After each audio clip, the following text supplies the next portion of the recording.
Kakakku berdiri di tengah ruang tamu sambil menangis keras. Dan entah bagaimana, air matanya selalu lebih sah daripada suaraku.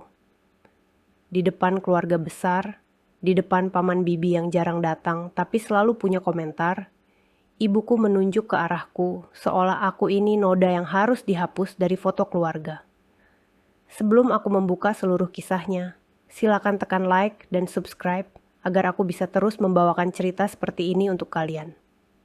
Tulis juga dari daerah mana kamu menonton. Aku selalu penasaran dari mana saja kalian yang mendengar ceritaku malam ini. Aku tidak ingat kapan terakhir kali aku datang ke rumah orang tuaku tanpa membawa perasaan seperti orang yang mau diadili. Mungkin sejak kecil, mungkin sejak aku bisa membaca ekspresi wajah mereka. Kakakku selalu jadi pusat, aku selalu jadi pinggir. Dan hari itu, pinggir itu dipaksa maju ke tengah. Bukan untuk dihargai, tapi untuk dipermalukan. Hari itu seharusnya sederhana. Kumpul keluarga, setelah beberapa hari, suasana rumah masih terasa kosong karena kepergian ayah. Tidak ada musik, tidak ada tawa yang benar-benar lepas. Hanya suara sendok beradu pelan, dan bisik-bisik orang dewasa yang menilai kesedihan orang lain, seperti menilai harga cabai di pasar. Aku datang membawa 2 kantong makanan, bukan karena diminta, tapi karena kalau aku datang dengan tangan kosong, itu pun salah. Aku baru duduk, belum sempat meneguk air, ibuku sudah membuka pembicaraan dengan suara yang sengaja dibesarkan. "Kamu tahu kan?" kata ibu, sambil menatap ke arahku tanpa berkedip. "Kakakmu itu dari dulu yang paling dekat sama ayah, yang paling ngerti ayah. Jadi kalau nanti ada urusan keluarga, kamu jangan bikin ribut. Ribut. Seolah-olah aku ini orang yang hobi membuat gaduh, padahal aku yang selama ini mengumpulkan remah-remah, membetulkan kerusakan kecil supaya rumah ini terlihat utuh di mata orang luar. Aku menahan napas, menunduk, mencoba mengatur wajahku. Di rumah ini, ekspresi juga bisa jadi bukti kejahatan. Aku hanya tanya pelan, urusan keluarga yang ibu maksud apa? Kakakku langsung mengangkat kepala. Matanya sudah merah, tapi air mata itu jatuhnya rapi, seperti latihan. Dia memeluk ibuku, mengusap lengan ibu, lalu berkata dengan suara yang dibuat bergetar. "Aku capek, Bu. Aku capek harus jadi yang kuat. Tapi kalau adikku ini terus ngomong soal macem-macem, aku makin capek. Aku menoleh, apa maksudmu macem-macem? Aku belum ngomong apa-apa." Paman yang duduk di ujung sofa, yang biasanya cuma datang saat lebaran dan saat ada makanan gratis, menggeleng pelan. "Perempuan itu memang begini," katanya. Tidak ditujukan langsung ke siapapun, tapi cukup keras untuk menusukku. Kalau ada urusan warisan, suka jadi panas. Jangan sampai keluarga pecah. Warisan. Kata itu seperti pintu yang tiba-tiba dibanting di depan mukaku. Warisan berarti ada sesuatu yang sedang dibicarakan tanpa aku. Warisan berarti ada bagian dari ayah yang sedang dibagi-bagi seolah itu barang, dan aku bukan termasuk yang diajak bicara. Aku memandang ibu, Bu, ada apa sebenarnya? Kalau memang ada pembicaraan soal peninggalan ayah, aku juga anak ayah. Ibuku tertawa kecil, tertawa yang dingin. "Kamu ini baru juga duduk udah ngomong warisan. Kamu pikir orang lain nggak lihat? Kamu itu dari dulu kalau ngomong selalu ujungnya duit. Duit." Aku merasakan panas naik ke wajahku. Padahal yang menyebut warisan bukan aku yang pertama. Tapi di rumah ini, kenyataan selalu bisa dibalik seperti bantal. Yang memulai bisa jadi korban. Yang bertanya bisa jadi tertuduh. Aku menelan ludah. "Aku bukan ngomong duit, Bu. Aku cuma tanya kenapa aku tidak pernah diajak bicara." Kakakku menghela napas panjang, lalu berdiri seolah dia akan memberi pidato. Semua mata mengarah padanya, seperti pusat gravitasi. Dia mengusap air matanya lagi, lalu berkata, "Karena kamu selalu bikin suasana jadi gak enak. Ayah baru meninggal, kamu udah mikirin hak. Kamu tahu enggak, selama ini aku yang ngurus semuanya. Aku yang bolak-balik rumah sakit. Aku yang bantu ibu. Kamu datang sesekali, terus sok peduli. Sok peduli. Kalimat itu seperti tamparan. Aku ingat jelas, siapa yang kerja lembur supaya bisa kirim uang saat ayah sakit? Siapa yang memotong uang belanja sendiri untuk bayar obat? Tapi aku juga ingat satu hal, pengorbananku selalu tidak terlihat karena tidak dramatis. Tidak ada air mata yang jatuh di depan orang. Aku ingin mengatakan itu. Aku ingin membela diri. Tapi sebelum aku sempat membuka mulut, ibuku sudah lebih dulu bicara. Makanya, ibu bilang, "Kamu jangan banyak tanya. Kamu ikut saja apa kata kami. Kakakmu itu yang paling mengerti. Kamu dari dulu gampang dipengaruhi orang luar. Jangan bikin nama keluarga jelek." Aku menatap sekeliling. Bibi-bibi mengangguk, seperti sedang menonton sinetron yang mereka sudah hafal jalan ceritanya. Paman-paman menatapku dengan ekspresi kasihan palsu, jenis kasihan yang tidak pernah berubah jadi pertolongan. Aku menahan tangan supaya tidak gemetar. Aku mencoba bicara pelan, Bu. Aku tidak mau bikin ribut. Aku cuma mau semuanya jelas. Biar tidak ada salah paham. Kakakku mendekat satu langkah. Suaranya mengecil tapi tajam, cukup untuk aku dengar, tapi cukup samar agar orang lain bisa pura-pura tidak tahu. "Jelas itu kalau kamu nyentai nggak usik," katanya. "Kamu itu nggak tahu diri. Ayah pilih aku untuk urusan ini. Kamu cukup terima." Aku membeku. Ayah pilih aku. Kalimat itu seperti paku yang ditancapkan. Ayah, yang bahkan sebelum meninggal jarang memuji siapapun, disebut seolah sudah memilih. Aku menatap kakakku, mencoba membaca wajahnya. Tapi wajahnya terlalu tenang untuk orang yang baru saja kehilangan. Aku menoleh ke ibu. "Bu, ayah pernah bilang apa?" "Soal pembagian apapun." Ibu langsung memukul meja kecil di depan sofa. Suaranya keras sampai sendok di atas piring bergetar. "Kamu ini gak ada malunya ya. Baru juga beberapa hari ayahmu gak ada, kamu sudah mempertanyakan. Kamu anak perempuan, tahu diri. Jangan serakah. Jangan seperti orang yang gak pernah disekolahkan etika." Aku merasa sesuatu di dalam dadaku runtuh. Bukan karena aku tidak tahan dimarahi. Aku sudah terbiasa. Yang membuatku hancur adalah cara mereka membungkus ketidakadilan dengan kata-kata suci. Etika, tahu diri, jangan serakah. Padahal yang mereka lakukan adalah menutup pintu rapat-rapat, lalu menyalahkanku karena mengetuk. Aku berdiri pelan. Kaki terasa berat, tapi aku memaksa diri agar tidak terlihat lemah. Kalau aku menangis, mereka akan bilang aku drama. Kalau aku diam, mereka akan bilang aku mengaku salah. Tidak ada pilihan yang membuatku menang. Aku berkata, pelan tapi jelas. Aku cuma mau tahu yang sebenarnya. Karena kalau ada yang disembunyikan, aku tidak akan diam. Kalimat itu baru selesai keluar dari mulutku. Dan tiba-tiba semua orang seperti sepakat bahwa aku baru saja melakukan kejahatan besar. Bibi yang paling tua menutup mulut, berbisik, "Astagfirullah." Paman menggeleng, seolah aku anak yang tidak tahu terima kasih. Kakakku mulai menangis lebih kencang. Sekarang suaranya dibuat lebih besar, lebih teatrikal. Ibu langsung memeluk kakakku, lalu menatapku dengan tatapan yang sama seperti saat aku kecil, saat aku jatuh dan dia marah karena bajuku kotor. "Keluar saja kalau mau jadi musuh keluarga," kata ibu. "Kalau kamu keluar dari rumah ini, jangan kembali minta apa-apa." Aku ingin tertawa, bukan karena lucu, tapi karena absurd. Aku tidak pernah minta apa-apa. Aku hanya minta diakui sebagai anak. Dan itu dianggap permintaan paling memalukan. Aku mengambil tas. Tanganku dingin. Aku melangkah menuju pintu, sambil mendengar kakakku berkata di belakangku, "Biarkan saja dia, Bu."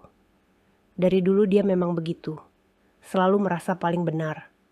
Begitu aku sampai di depan pintu, aku mendengar satu kalimat lagi. Kalimat yang membuat telingaku berdenging. Ibu berkata pada seseorang, dengan nada yang lebih rendah, "Kita harus pastikan surat itu tetap aman. Jangan sampai dia tahu dulu. Surat itu." Aku berhenti setengah detik. Aku tidak menoleh, tapi seluruh tubuhku seperti tersetrum. "Surat apa?" Surat yang harus tetap aman dari aku. Surat yang kalau aku tahu, semuanya akan berubah. Aku menekan gagang pintu, membuka, lalu keluar tanpa pamit. Angin sore menyambut wajahku, tapi tidak membuatku adem. Di luar rumah, suara motor lewat, anak kecil tertawa. Kehidupan berjalan seperti biasa. Tapi di dalam kepalaku, ada satu kata yang terus berputar. Surat. Aku masuk ke mobil, tapi tidak langsung menyalakan mesin. Tanganku menggenggam setir. Di detik itu, aku sadar. Ini bukan sekadar favoritisme. Ini bukan sekadar kakakku anak emas. Ini sesuatu yang lebih rapi, lebih terencana, dan lebih kejam. Dan kalau mereka punya surat yang mereka sembunyikan, aku juga akan punya cara untuk menemukannya. Aku tidak pulang ke rumahku sendiri malam itu. Kakiku refleks membawa aku ke kontrakan kecil yang aku sewa dekat kantor. Tempat yang sepi, tempat yang tidak ada suara orang menilai cara aku bernapas. Begitu pintu tertutup, aku bersandar. Dan baru di situ aku sadar tenggorokanku sakit menahan kata-kata yang tidak jadi keluar. Aku duduk di lantai dapur, masih memakai baju yang sama, masih mencium bau minyak gorengan dari kantong makanan yang tadi aku bawa, dan bahkan tidak disentuh siapapun. Tanganku gemetar bukan karena takut, tapi karena marah yang tidak punya tempat. Ada jenis marah yang kalau kamu keluarkan, kamu dianggap kurang ajar. Jadi selama ini, aku menyimpannya seperti menyimpan air panas di mulut. Pelan-pelan membakar, aku menatap layar ponsel. Grup keluarga besar sudah ramai, seolah panggung tadi belum cukup. Bibi yang tadi bilang astagfirullah menulis panjang. Intinya sama, aku harus sadar diri, harus menghormati orang tua, harus mengalah demi keluarga. Paman yang jarang peduli tiba-tiba jadi penasihat moral. Bahkan sepupuku yang dulu sering curhat padaku ikut mengirim stiker tangan berdoa, seolah aku ini sedang kerasukan, bukan sedang disingkirkan. Lalu masuk pesan dari kakakku, dikirim ke grup dengan rapi, seperti pernyataan pers. Dia menulis bahwa dia capek jadi yang menanggung semua. Dia menulis bahwa aku datang hanya saat ada urusan. Dia menulis bahwa ibu sakit memikirkan kelakuanku. Di akhir pesannya, dia menulis satu kalimat yang membuat jari jemariku dingin. Aku harap kamu bisa menghargai keputusan keluarga. Jangan bikin ayah malu dari dalam kubur. Aku menutup mata. Kalimat itu bukan sekadar jahat, itu kejam. Memakai ayah sebagai senjata untuk menusukku, lalu membuat orang lain ikut memegang pisaunya. Di kamar, aku mengambil napas panjang, lalu membuka laci meja kecil. Di situ ada buku catatan pengeluaran yang selama ini aku pakai untuk hidup hemat. Aku tidak pernah mencatat pengorbanan sebagai bukti, tapi malam itu aku mulai mengingat, satu persatu, semua yang pernah aku berikan untuk keluarga, yang bahkan tidak mau mengaku aku ada. Uang bulanan yang aku kirim saat ayah mulai sakit. Biaya obat yang aku transfer diam-diam supaya ibu tidak merasa berhutang. Waktu lembur yang aku tukar dengan tidur. Semua itu tidak pernah jadi cerita heroik, karena aku tidak pernah menangis di depan orang. Aku selalu percaya, kalau aku baik, keluarga akan melihat. Ternyata di rumah ini, kebaikan itu seperti udara. Dipakai, tapi tidak pernah dihargai. Ponselku bergetar lagi. Kali ini panggilan dari ibu. Aku hampir tidak mengangkat, tapi ada kelemahanku yang selalu mereka gunakan. Takut dianggap durhaka, takut dianggap anak yang membangkang, takut jadi bahan gunjingan keluarga besar. Aku menekan tombol jawab. Suara ibu terdengar lelah, tapi lelah yang masih sempat menyelipkan tuduhan. "Kamu sudah puas bikin keributan?" katanya, tanpa salam. Aku menahan napas. "Bu, aku tidak bikin keributan." Aku cuma tanya. Ibu mendesah, "Kamu itu keras kepala. Kakakmu tadi sampai sesak. Kamu mau dia, kenapa? Aku menutup mata. Lagi-lagi, kakakku jadi korban, aku jadi pelaku. Padahal, aku yang baru saja dipukul habis-habisan di depan semua orang. Aku berkata pelan, "Bu, aku dengar ibu bilang soal surat." "Surat apa?" "Hening sebentar." Hening yang terlalu panjang untuk pertanyaan sederhana. Lalu ibu tertawa kecil, tertawa yang dibuat ringan, padahal di belakangnya ada sesuatu yang ditahan. Surat apa? Kamu dengar yang aneh-aneh saja. Kamu sudah capek, pulang sana, istirahat.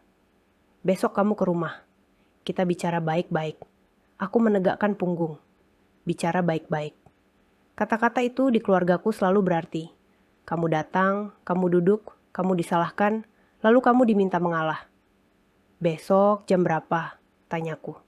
Ibu cepat menjawab, siang, jangan telat, dan kamu jangan bawa orang luar. Ini urusan keluarga. Orang luar. Kalau aku membawa saksi, berarti aku membuat masalah. Kalau aku datang sendiri, berarti aku siap dihancurkan. Ibuku menutup telepon tanpa menunggu jawabanku. Seperti biasa. Seperti orang yang yakin aku akan tetap patuh. Setelah panggilan itu, aku berdiri dan berjalan mondar-mandir di kamar. Aku mencoba menenangkan diri, tapi pikiranku terus menabrak satu titik yang sama. Surat itu. Surat apa yang harus aman? Surat apa yang kalau aku tahu, mereka takut? Aku mengambil jaket dan turun. Bukan untuk pergi jauh, hanya untuk membeli air minum di warung depan. Aku butuh sesuatu yang nyata di tangan, supaya kepalaku tidak pecah oleh bayangan. Di warung, ibu pemilik warung menatapku sekilas. Dia mengenal keluargaku karena kontrakanku tidak jauh dari rumah orang tuaku. Dia menatap wajahku lebih lama dari biasanya, lalu bertanya pelan, "Kamu habis dari rumah ibu ya?" Aku mengangguk pelan. Dia merendahkan suara. "Saya cuma mau bilang, waktu ayah kamu masih sehat, beliau pernah ke sini. Beliau bilang, kalau suatu hari kamu butuh pegangan, kamu cari Pak Hadi." Aku menatapnya. "Pak Hadi siapa?" Ibu warung mengernyit, seperti berusaha mengingat. "Yang kerja di kantor notaris dekat pasar." Saya cuma dengar sekilas. Ya, saya tidak berani tanya. "Tapi ayah kamu bilang namamu, jelas. Bukan nama kakakmu." Tanganku yang memegang botol air langsung dingin. Aku memaksakan senyum, membayar, lalu berjalan pulang seperti orang yang baru saja mendengar kata sandi rahasia. Di kamar, aku duduk, membuka ponsel, dan mencari kantor notaris dekat pasar. Ada beberapa nama, tapi satu nama terasa menempel di kepala. Hadi. Aku mengetik. Dan benar saja, ada kantor kecil dengan papan nama yang tidak mencolok. Aku menatap alamatnya lama, seperti menatap pintu yang selama ini ditutup rapat. Aku belum sempat memutuskan langkah berikutnya ketika ponselku bergetar lagi. Bukan dari ibu, bukan dari kakak, nomor tak dikenal. Pesannya pendek.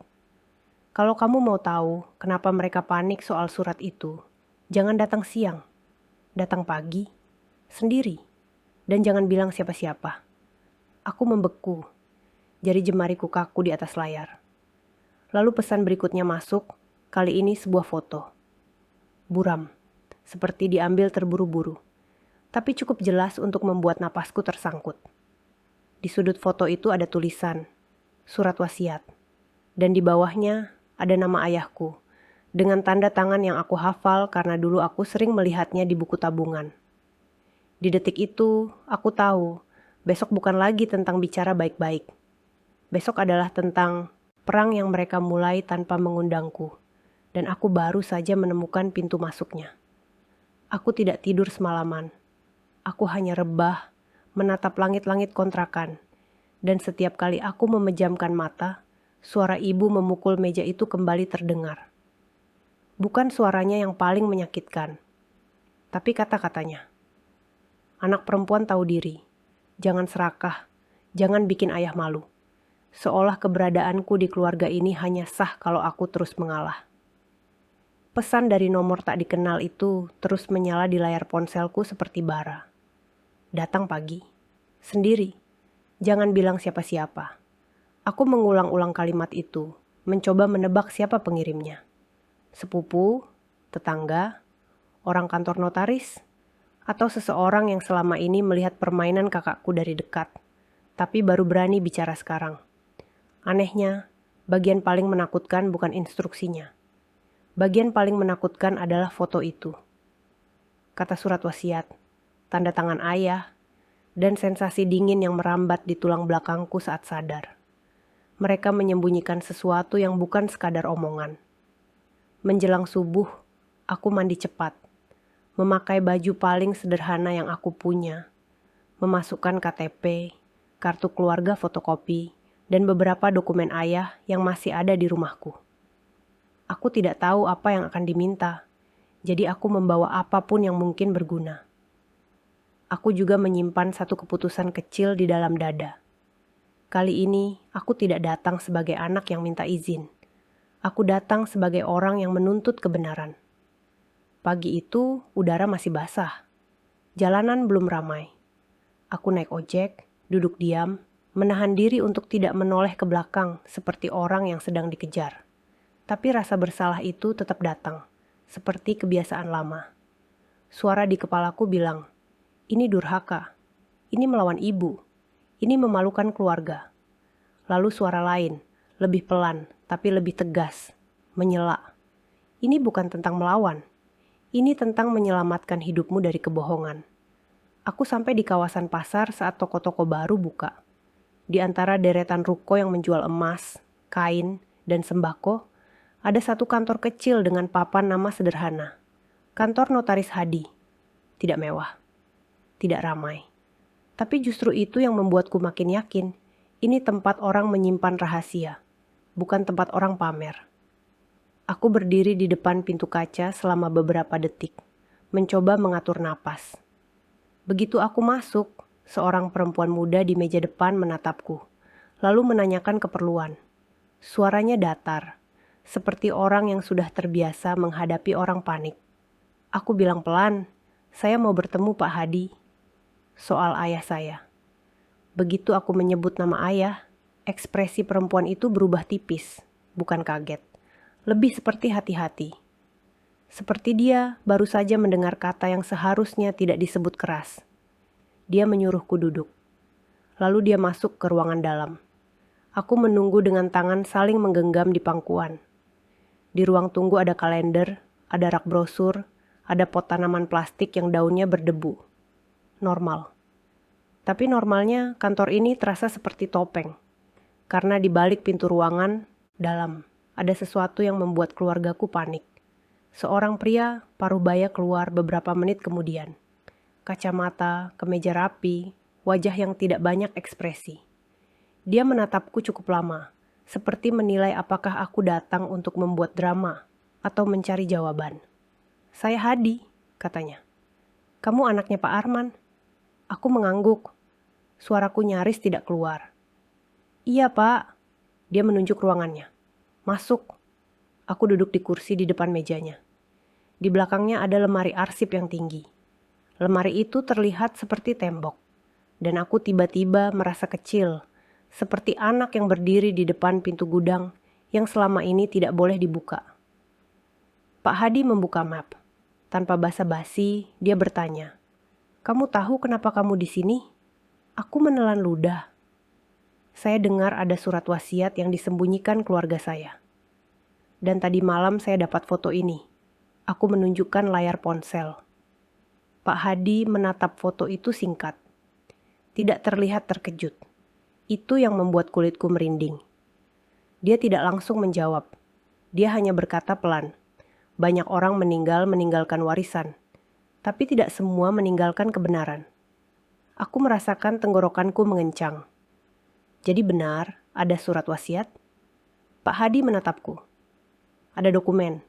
Tapi saya tidak bisa sembarang menyerahkan tanpa prosedur. Ini kantor notaris. Ada hukum.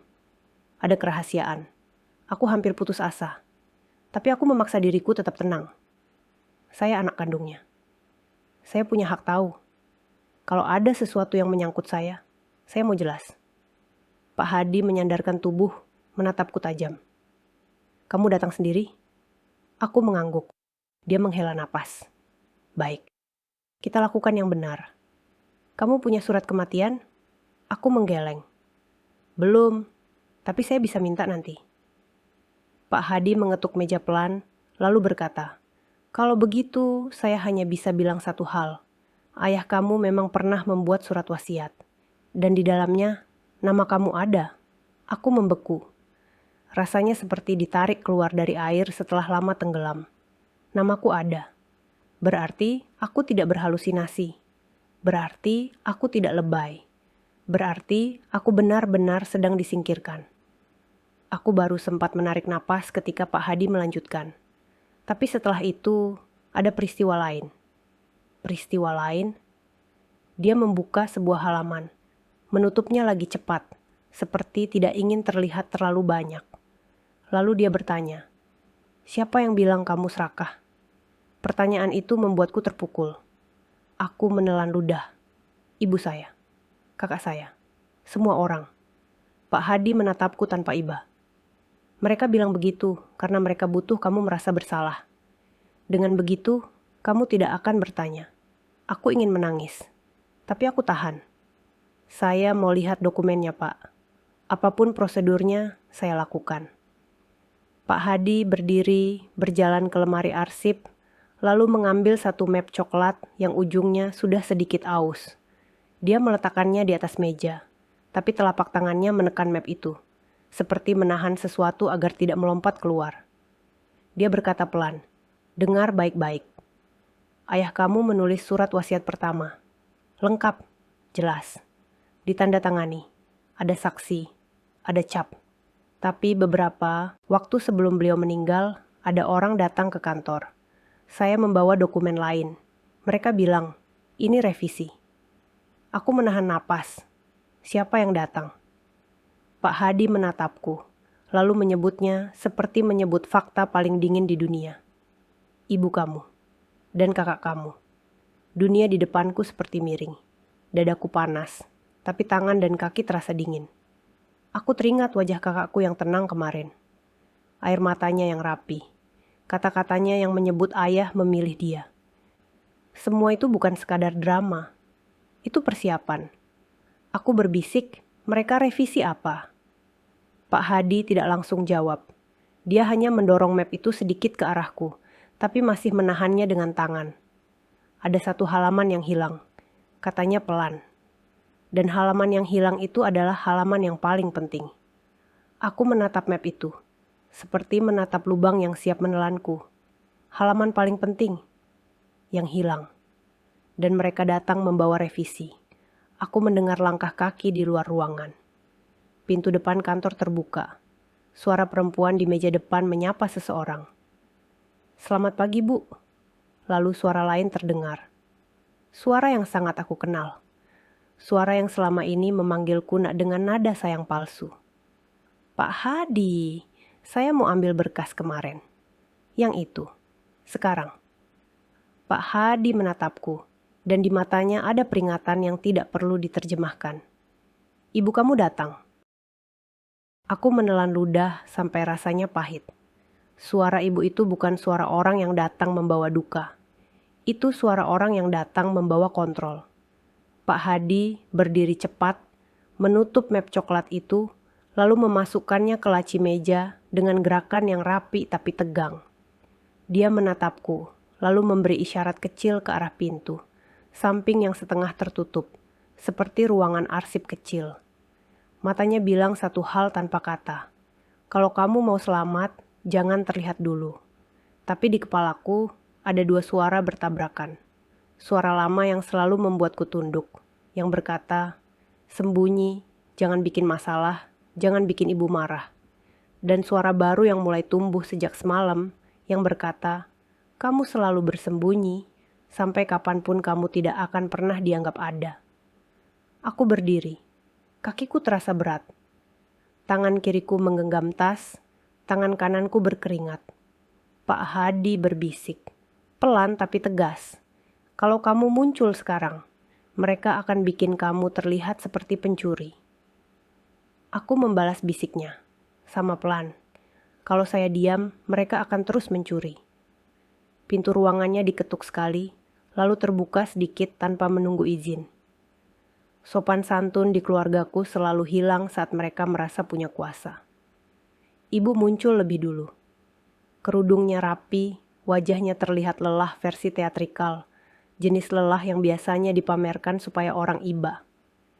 Di belakangnya, kakakku ikut masuk dengan ekspresi yang dibuat rapuh, padahal matanya waspada, mencari, menilai ruangan ini seperti predator menilai kandang. Begitu melihat Pak Hadi, ibu langsung memainkan nada sopan yang manisnya seperti gula yang ditabur di pisau. Pak Hadi, maaf mengganggu pagi-pagi. Saya cuma mau ambil berkas yang kemarin. Yang revisi itu. Biar cepat beres. Kakakku menimpali, suaranya lembut. Pak, ibu saya masih syok. Kami cuma ingin urusan ini tenang.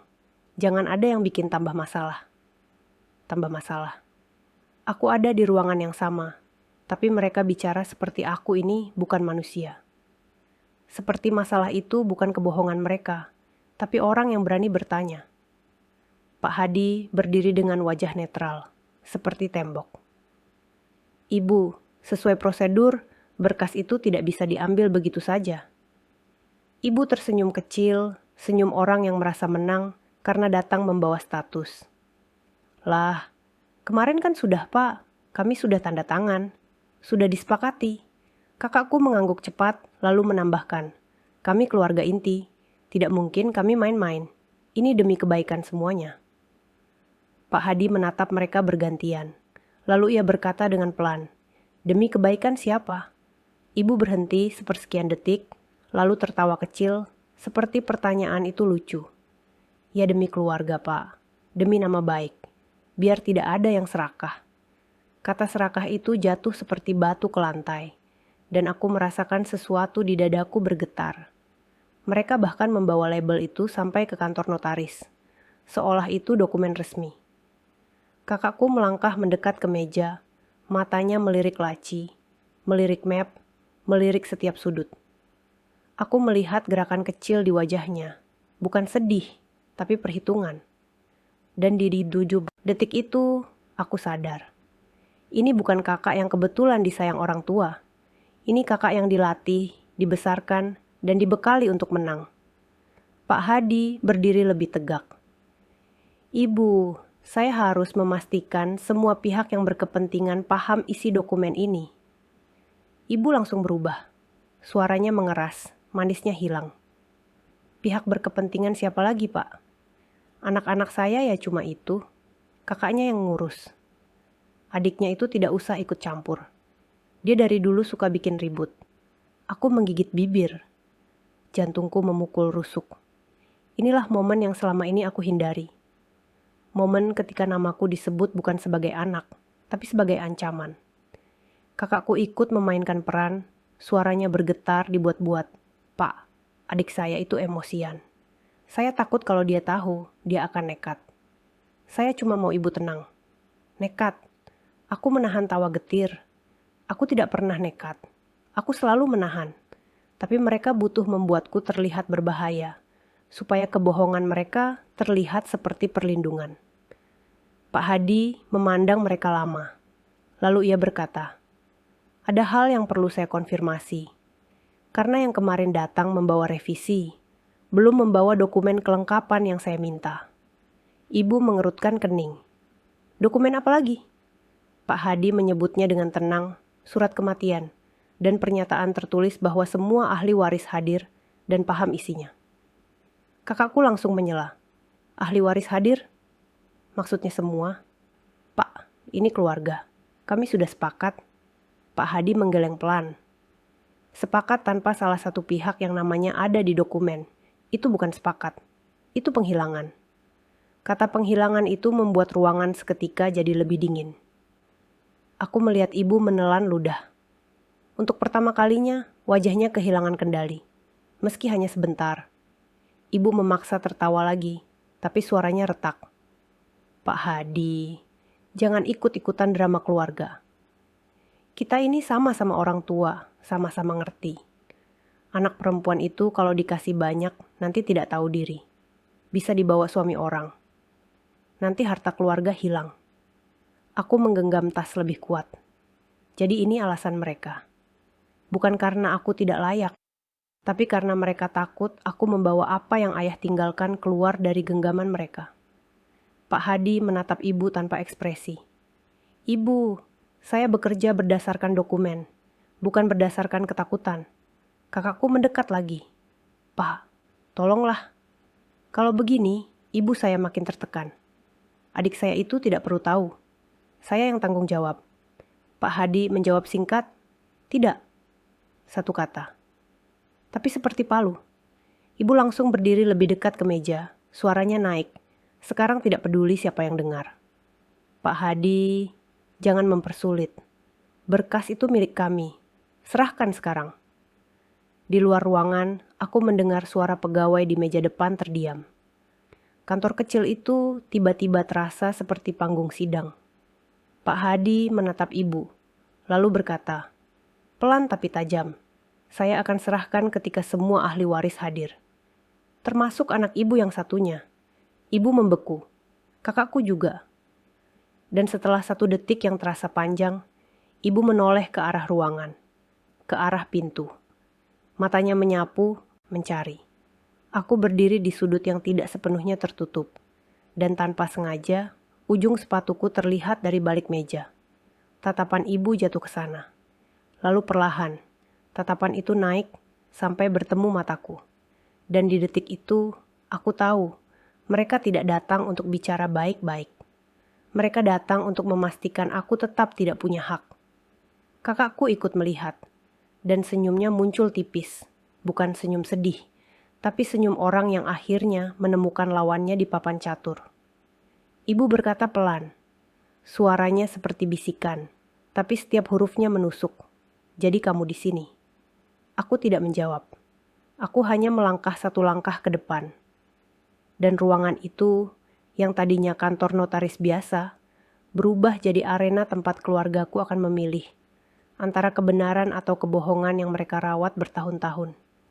Ibu melangkah lebih dekat, dan untuk pertama kalinya aku melihat wajahnya tanpa topeng. Bukan wajah sedih karena ayah tidak ada. Bukan wajah lelah karena harus kuat. Wajah yang aku lihat sekarang adalah wajah orang yang ketahuan, sedang menyembunyikan sesuatu dan tidak terima rahasianya disentuh. Kamu ngapain di sini, katanya. Suaranya ditekan, tapi tajam. Kamu mengintip urusan keluarga? Aku menatapnya, lalu menatap kakakku. Kakakku berdiri setengah langkah di belakang ibu, seperti bayangan yang selalu siap menambahkan racun ketika ibu mulai kehabisan kata. Aku menjawab pelan, saya di sini karena saya juga keluarga. Dan saya mau tahu surat apa yang kalian sembunyikan. Ibu mendecih, seolah kata sembunyikan itu hinaan. Kamu tidak usah pintar-pintar.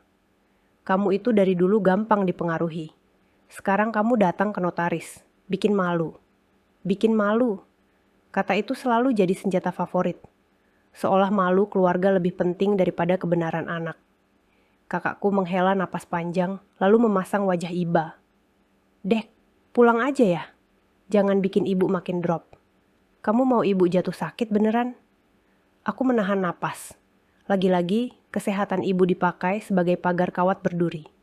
Kalau aku melangkah, aku dianggap pembunuh. Kalau aku mundur, mereka menang. Aku menatap kakakku. Kamu yang bilang aku serakah kemarin, ya. Kamu yang bikin semua orang percaya aku cuma datang buat duit. Kakakku tersenyum tipis. Senyum yang cuma aku yang bisa baca artinya. Bukan senyum sayang. Itu senyum. Kamu berani. Kakakku berkata, suaranya tetap lembut. Aku tidak bilang kamu serakah. Tapi kamu memang selalu salah waktu pilih momen. Ayah baru meninggal. Kamu sudah tanya warisan. Apa itu bukan serakah? Aku ingin tertawa lagi. Karena betapa gampangnya mereka memutar. Yang menutup pintu dan menyembunyikan kunci. Lalu menuduh orang yang mengetuk sebagai pencuri. Pak Hadi akhirnya angkat suara. Suaranya tegas tapi tetap formal. Bu, Mbak, saya minta tenang. Saya di sini menjalankan prosedur. Kalau ada keberatan, kita bisa jadwalkan pertemuan resmi dengan semua pihak. Ibu menoleh cepat ke Pak Hadi. Pertemuan resmi itu gimana? Kamu mau undang orang luar? Mau bikin ini jadi urusan hukum? Ibu menekankan kata hukum. Seperti itu kata paling kotor. Pak Hadi menjawab, kalau diperlukan, iya. Karena ini menyangkut hak ahli waris. Begitu Pak Hadi menyebut kata hak, aku merasa dadaku seperti ditarik. Hak. Kata itu asing di rumahku. Aku dibesarkan bukan untuk punya hak, tapi untuk punya kewajiban. Ibu mendengus. Hak apa? Anak perempuan itu nanti juga ikut suami. Harta ini milik keluarga. Aku menjawab, aku juga keluarga, Bu. Aku tidak minta lebih. Aku cuma minta yang sesuai. Kakakku mendadak berubah, suaranya naik setengah oktav. Sesuai versi kamu. Kamu pikir kamu siapa? Kamu selama ini tidak pernah benar-benar ada di rumah. Kamu cuma kirim uang, terus merasa paling berjasa. Aku terpukul, tapi bukan karena kata-katanya. Karena cara dia bilang kirim uang, seperti itu cuma receh, seperti itu tidak ada nilainya. Padahal, aku ingat malam-malam saat aku tidak makan supaya bisa transfer. Aku ingat rasa malu saat aku meminjam dulu, supaya ayah bisa beli obat. Aku menatapnya lurus. Aku kirim uang bukan supaya dipuja. Aku kirim karena ayah dan ibu orang tuaku. Tapi jangan pakai itu untuk bilang aku tidak berhak jadi anak. Ibu tiba-tiba memukul meja Pak Hadi, lebih keras daripada kemarin. Map-map di atas meja sedikit bergeser. Pak Hadi menahan ekspresinya, tapi aku melihat rahangnya mengencang. Kamu ini sudah kurang ajar, ibu berkata. Kamu datang ke sini buat apa? Mau bikin saya malu di depan orang. Aku menjawab, saya mau lihat surat wasiat ayah. Begitu kata surat wasiat keluar dari mulutku, ruangan seperti berhenti sebentar. Ibu menelan ludah. Kakakku menatapku tajam. Dan Pak Hadi menatap mereka berdua, seperti sedang menunggu sesuatu yang akhirnya muncul. Ibu tertawa pendek, tapi tawanya kosong. Surat wasiat apa? Ayahmu nggak ada bikin-bikin begitu. Kamu itu kebanyakan nonton drama. Aku mengangkat ponsel, menunjukkan foto yang aku terima semalam. Aku tidak tahu apakah itu cukup sebagai bukti, tapi aku tahu satu hal. Begitu mereka melihat foto itu, kebohongan mereka akan retak. Kakakku melangkah cepat, hampir refleks ingin merebut ponselku, tapi berhenti ketika sadar ada Pak Hadi. Matanya menyipit, lalu dia menoleh ke ibu. Sekilas saja, tapi cukup untuk menunjukkan. Ibu, ini bocor. Ibu cepat memasang wajah kesal, seperti orang yang diserang fitnah. Itu foto dari mana? Siapa yang ngajarin kamu? Aku menjawab, itu tidak penting. Yang penting, ini ada. Dan ayah tanda tangan. Kakakku langsung memainkan kartu terakhir, yang selalu berhasil selama ini. Dia menutup wajahnya, lalu menangis, bukan sekadar menangis, tapi menangis yang keras dan dramatis, sampai pegawai di luar ruangan pasti dengar. Aku tidak tahan. Pak, kakakku berkata di sela tangis. Adik saya ini benar-benar mau menghancurkan keluarga. Dia sengaja. Dia mau saya dan ibu terlihat jahat. Ibu langsung memeluk kakakku, lalu menatapku dengan mata merah yang entah karena emosi atau karena marah. Kamu dengar sendiri Pak Hadi, anak saya ini sudah tidak waras. Dia fitnah kami. Dia bikin ibu sendiri stres. Tidak waras. Itu kalimat yang mereka simpan sebagai tombol darurat. Kalau aku menolak, aku dicap gila. Kalau aku melawan, aku dianggap tidak waras. Kalau aku menangis, aku drama. Pak Hadi menatap ibu lama. Lalu ia berkata, Bu, saya paham emosi. Tapi saya minta ibu tidak melabeli seperti itu. Kita bicara dokumen. Ada surat, ada tanggal, ada cap, ada saksi. Ibu mengangkat dagu. Saksi siapa? Pak Hadi mau belah dia. Mau ikut merusak keluarga kami. Pak Hadi menghela napas, lalu menatapku. Kamu, saya butuh kamu membawa dokumen resmi. Surat kematian, kartu keluarga, bukti hubungan. Setelah itu kita jadwalkan pertemuan resmi dengan semua ahli waris. Kalau mereka tidak hadir, itu akan jadi catatan. Aku mengangguk, cepat. Baik, Pak. Kakakku langsung menyela, suara tangisnya berhenti mendadak seperti keran ditutup. Catatan apa? Pak Hadi, ini urusan keluarga. Jangan diresmikan. Itu akan membuat semua orang tahu. Aku menatapnya. Jadi itu yang mereka takut. Bukan salah paham, tapi orang lain tahu. Ibu melangkah maju lagi, menatap Pak Hadi seperti menatap musuh. Kalau begitu, saya tidak akan datang. Saya tidak akan bawa apa-apa. Biar urusan ini selesai tanpa dia. Pak Hadi menjawab, kalau ibu menolak hadir, saya akan menulis bahwa ibu menolak proses klarifikasi. Ibu membeku. Wajahnya berubah. Aku melihat ketakutan yang sangat kecil, tapi nyata. Ketakutan bahwa kebohongan ini akhirnya punya jejak tertulis.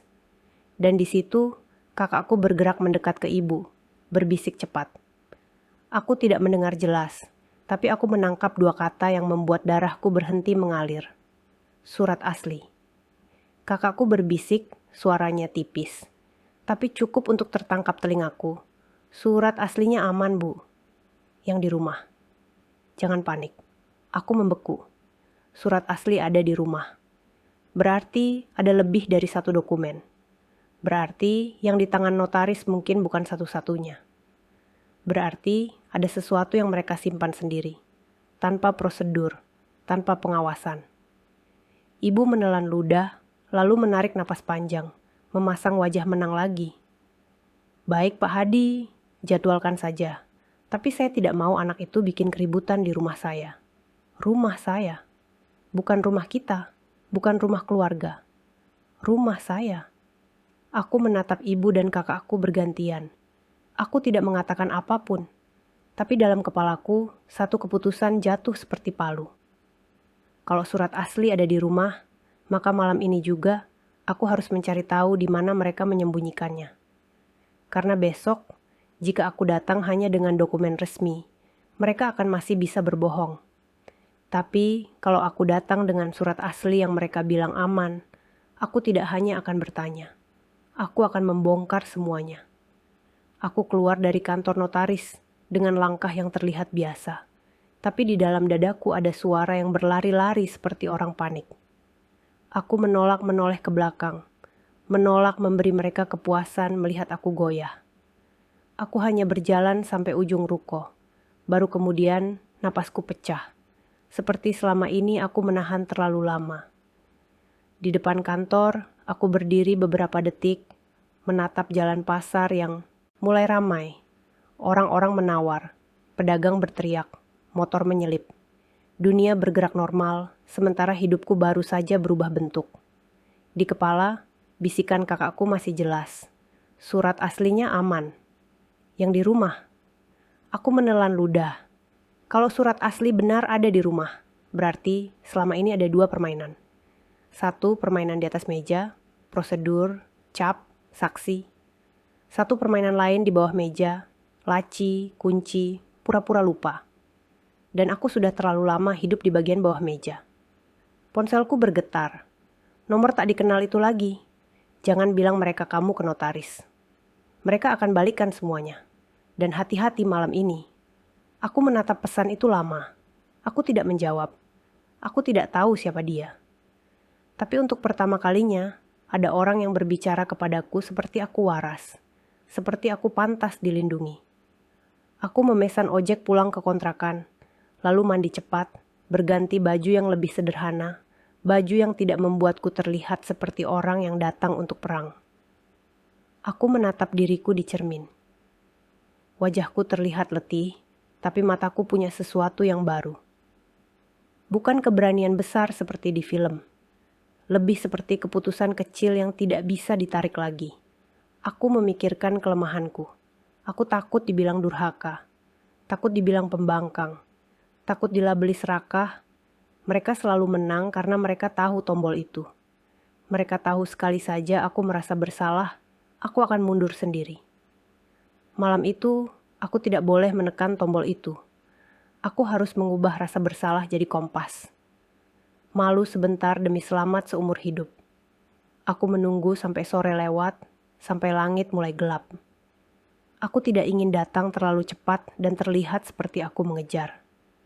Aku ingin datang seperti anak yang patuh. Anak yang datang karena diminta bicara baik-baik. Topeng itu, anehnya, justru akan menyelamatkanku.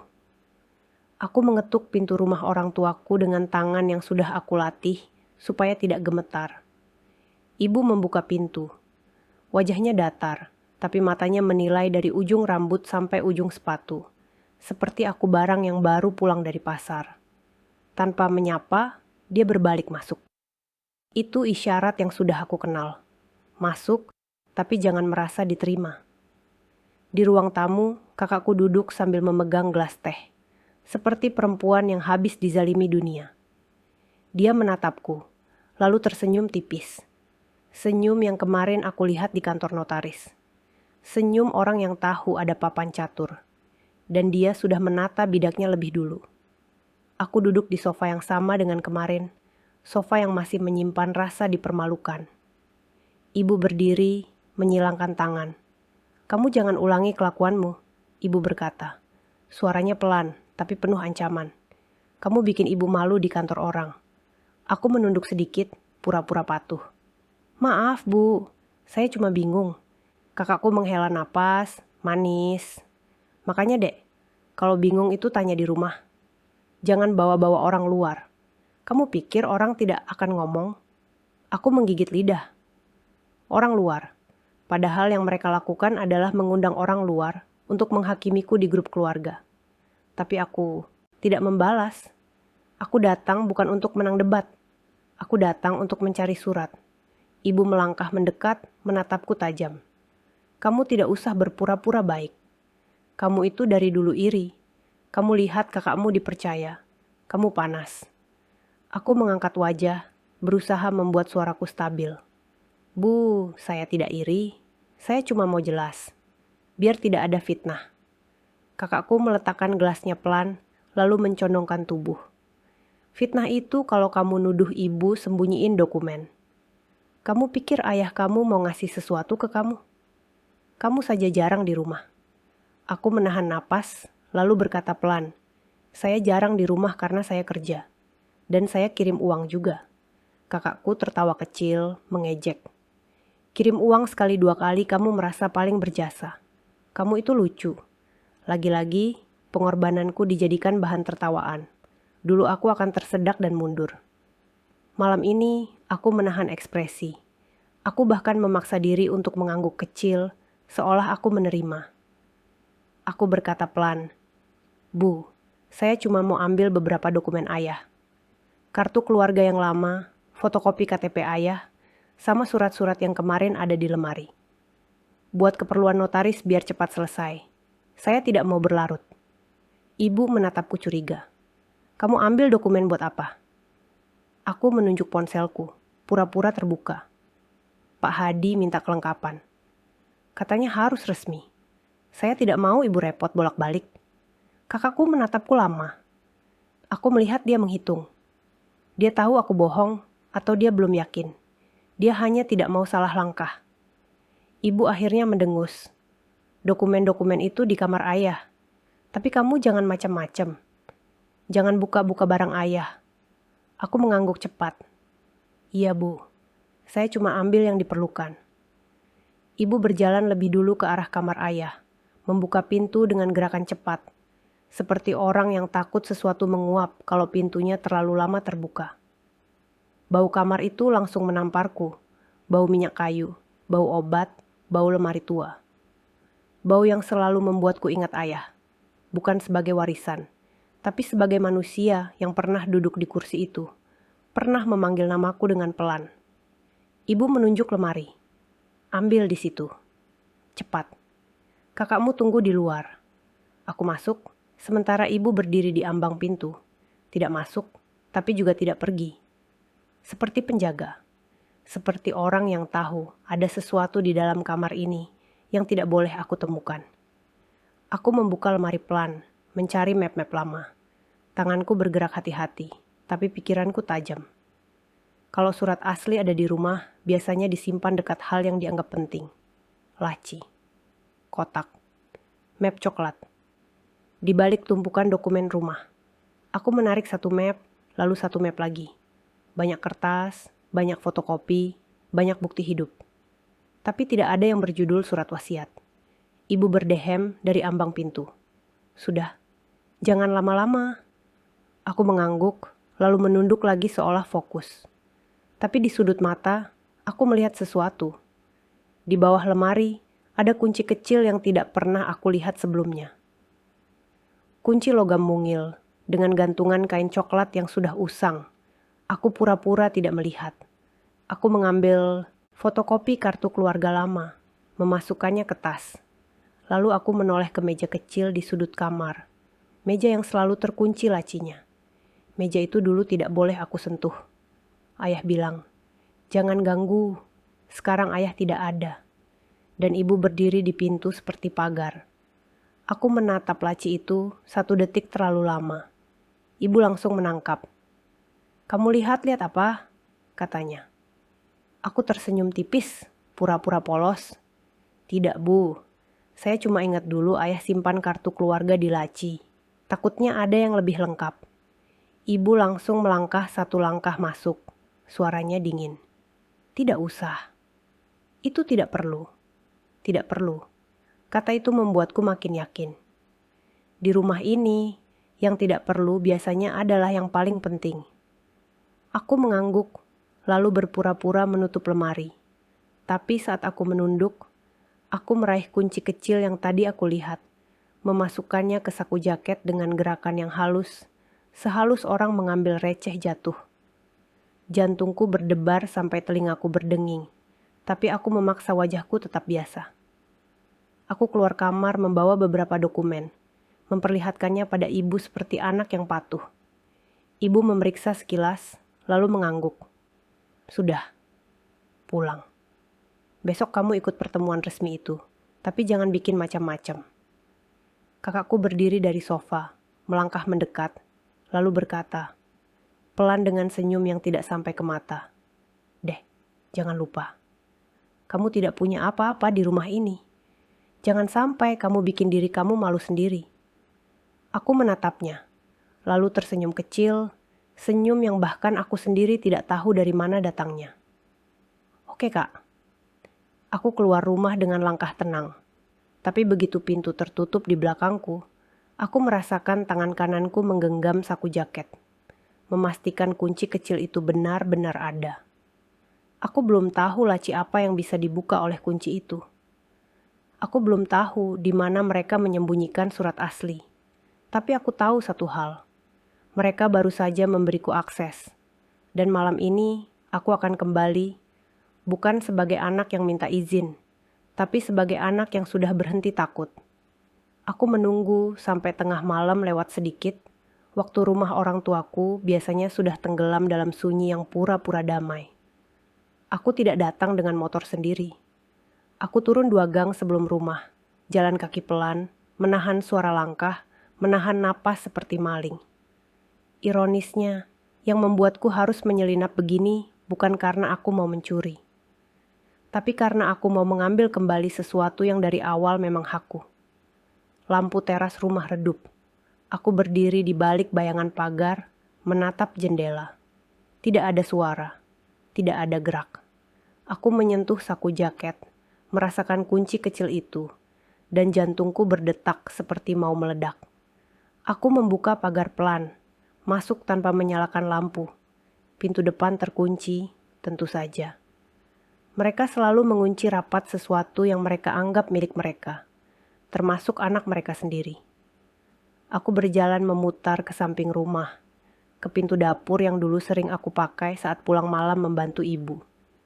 Pintu itu juga terkunci, tapi kuncinya jenis lama, dan aku masih hafal celahnya. Aku menahan rasa bersalah yang mencoba naik, lalu memaksanya turun lagi. Ini bukan durhaka, ini penyelamatan.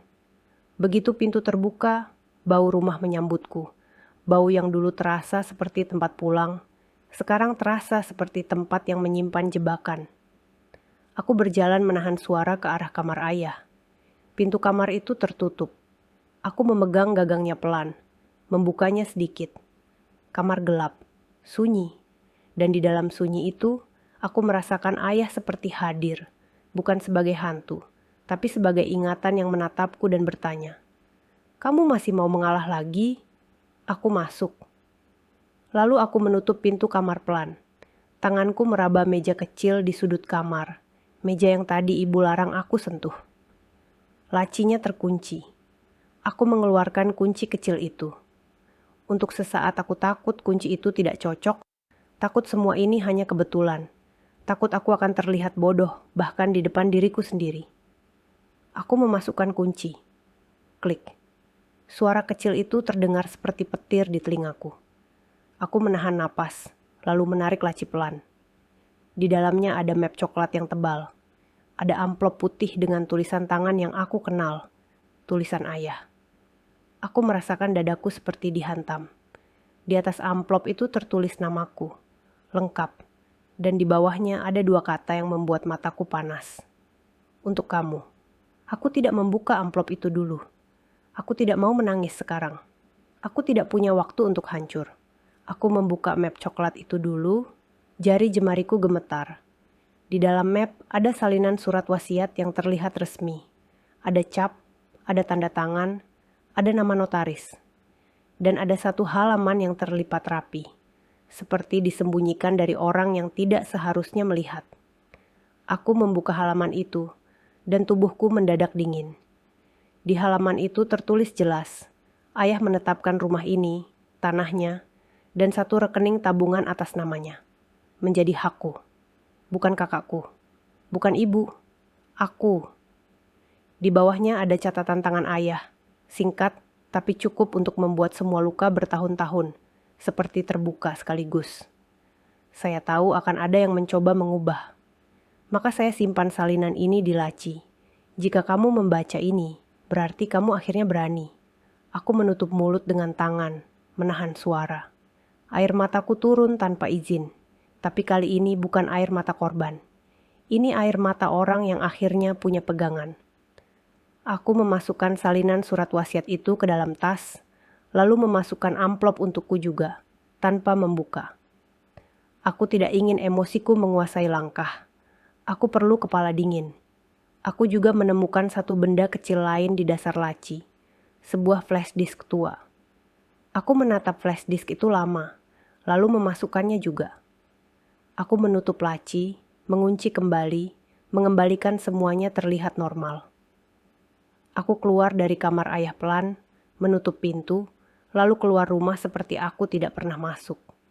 Di luar, udara malam terasa lebih ringan. Tapi di dalam dadaku, ada sesuatu yang berat dan tajam.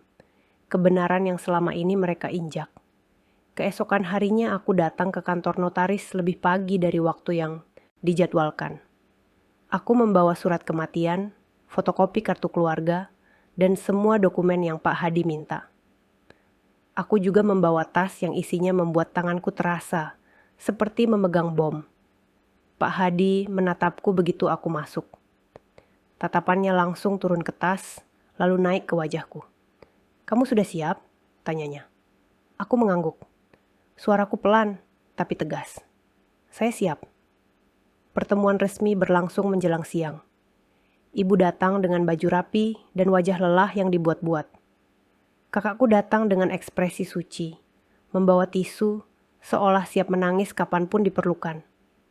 Bahkan ada 2 paman dan 1 bibi yang ikut, seperti juri yang sudah memutuskan sebelum sidang dimulai. Pak Hadi membuka pertemuan dengan formal, lalu ia mulai membaca dokumen yang ada di kantor. Ibu dan kakakku masih tenang, sampai kalimat tentang ahli waris disebut. Sampai namaku disebut sebagai pihak yang berhak. Di situ, kakakku menegang, tapi cepat menutupnya dengan wajah sedih. Begitu Pak Hadi membacakan bagian tentang rumah dan rekening, ibu langsung berdiri.